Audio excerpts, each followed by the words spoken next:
6 அம்ச கோரிக்கைகளை நிறைவேற்ற வலியுறுத்தி 25 போக்குவரத்து சங்கங்கள் நள்ளிரவு முதல் வேலைநிறுத்த போராட்டத்தை அறிவித்தது. இதைத் தொடர்ந்து பல்வேறு பகுதிகளிலும் பேருந்துகள் காலை முதல் வழக்கம் போல் போலீசார் பாதுகாப்புடன் இயக்கப்பட்டு வருகிறது.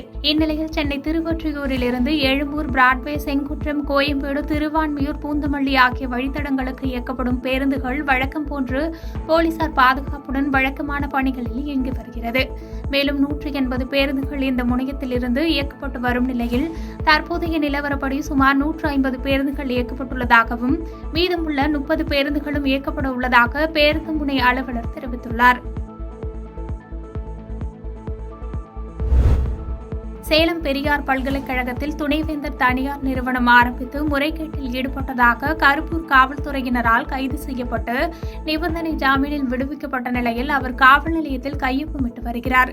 இந்த விவகாரம் தொடர்பாக பெரியார் பல்கலைக்கழக மேலாண்மை துறை பேராசிரியர் சுப்பிரமணிய பாரதி, பொருளாதாரத்துறை தலைவர் பேராசிரியர் ஜெயராமன், உளவியல் துறை உதவி பேராசிரியர் ஜெயக்குமார், விலங்கியல் துறை உதவி பேராசிரியர் நரேஷ்குமார் மற்றும் பெரியார் பல்கலைக்கழக விருந்தினர் மாளிகை பொறுப்பாளர் நந்தீஸ்வரன் உட்பட 5 பேரிடம் கடந்த 4ஆம் தேதி கருப்பூர் காவல் நிலையத்தில் சூரமங்கலம் உதவி ஆணையாளர் நிலவழகன் மற்றும் போலீசார் விசாரணை நடத்தினர். இதைத் தொடர்ந்து பூட்டர் நிறுவனத்தில் வேலை செய்த வனிதா என்ற ஊழியரிடம் கருப்பூர் போலீசார் விசாரணை நடத்திய நிலையில் 50க்கும் மேற்பட்ட கேள்விகள் கேட்டு அதற்கான பதிலை பெற்றதாக போலீசார் தரப்பில் கூறப்பட்டுள்ளது. நாமக்கல் மாவட்டம் குமாரபாளையம் உணவு பாதுகாப்பு அதிகாரி ரங்கநாதன் பள்ளிப்பாளையம் அக்ரஹாரம் பகுதியில் உள்ள தனியார் உணவகத்தில் திடீர் ஆய்வு மேற்கொண்டார். அப்பொழுது கெட்டுப்போன பழைய கோழி இறைச்சி மற்றும் ஆட்டு இறைச்சி உள்ளிட்ட 10 கிலோ இறைச்சிகள் குளிர்சாதன பெட்டியில் வைக்கப்பட்டு அது சூடுபடுத்தப்பட்டு வாடிக்கையாளர்களுக்கு விற்பனைக்காக வைத்திருந்தது கண்டறியப்பட்டது. இதனையடுத்து வாடிக்கையாளர்களுக்கு வழங்குவதற்காக வைத்திருந்த பழைய பரோட்டா மற்றும் கோழி இறைச்சி, ஆட்டு இறைச்சி உள்ளிட்டவற்றை பினாயில் ஊற்றி அழித்தனர். மேலும் உணவகத்திற்கு நோட்டீஸ் வழங்கப்பட்டு 2000 ரூபாய் அபராதம் விதிக்கப்பட்டது.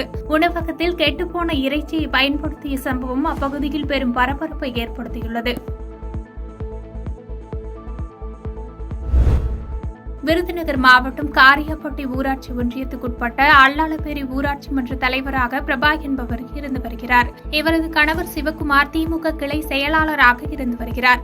இந்நிலையில் ஊராட்சி மன்ற தலைவரின் கணவர் சிவக்குமார் ஊரில் உள்ள கேட்பாரற்று கிடக்கும் இடங்கள் அனைத்தையும் தனது பெயருக்கு பட்டா மாற்றம் செய்துள்ளதாக புகார் எழுந்துள்ளது. இதுகுறித்து கூறிய அப்பகுதி மக்கள், வாரிசு இல்லாமல் இருக்கும் சில இடங்களும் சிவக்குமார் பெயருக்கு மாறியுள்ளது.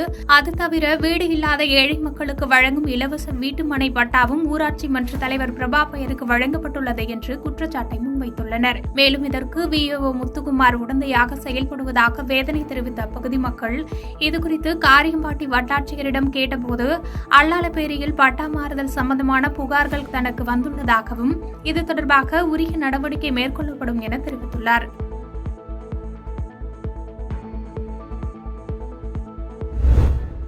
தமிழக அரசுடன் போக்குவரத்து சங்கத்தினர் நடத்திய பேச்சுவார்த்தை தோல்வியில் முடிந்தது. இதனால் இன்று முதல் காலவரையற்ற வேலைநிறுத்தத்தில் ஈடுபடுவதாக அறிவித்தனர்.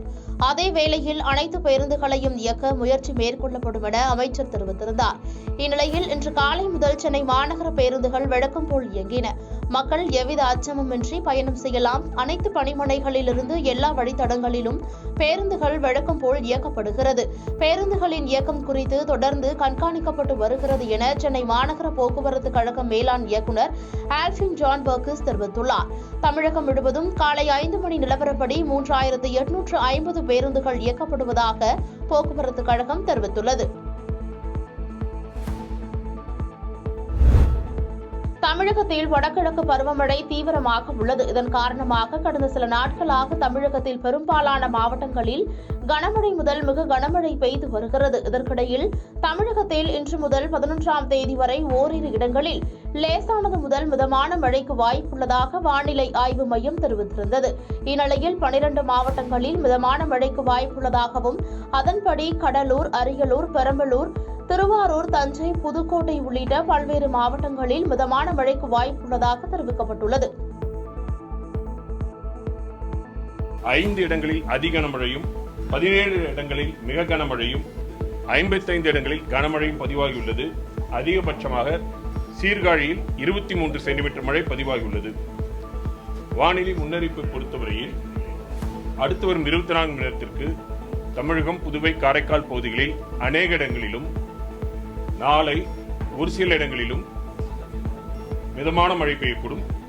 கனமழைக்கான எச்சரிக்கையை பொறுத்தவரையில் அடுத்து வரும் 24 மணி நேரத்திற்கு திருவாரூர், நாகப்பட்டினம், மயிலாடுதுறை, கடலூர், விழுப்புரம், திருவண்ணாமலை, செங்கல்பட்டு ஆகிய மற்றும் புதுவை, காரைக்கால் பகுதிகளில் ஓரிரு இடங்களில் கனமுதல் மிக கனமழையும், தூத்துக்குடி, விருதுநகர், நெல்லை, தஞ்சை, கள்ளக்குறிச்சி, சேலம், வேலூர், ராணிப்பேட்டை, காஞ்சிபுரம், திருவள்ளூர் மற்றும் சென்னை ஆகிய மாவட்டங்களில் ஓரிரு இடங்களில் கனமழையும் பெய்யக்கூடும்.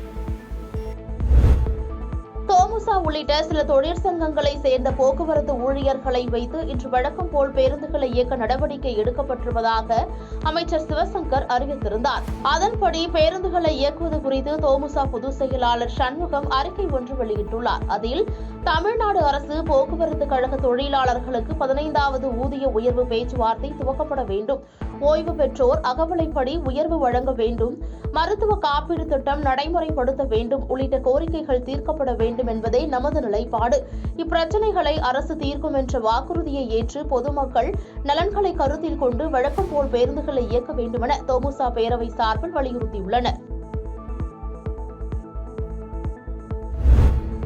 அயோத்தியில் பிரம்மாண்டமாக கட்டப்பட்டுள்ள ராமர் கோவில் கும்பாபிஷேகம் வருகிற 22ஆம் தேதி நடைபெறவுள்ளது. இந்நிலையில் கோவில் கருவறையில் குழந்தை வடிவிலான ராமர் சிலை பிரதிஷ்டை செய்யப்பட உள்ளது.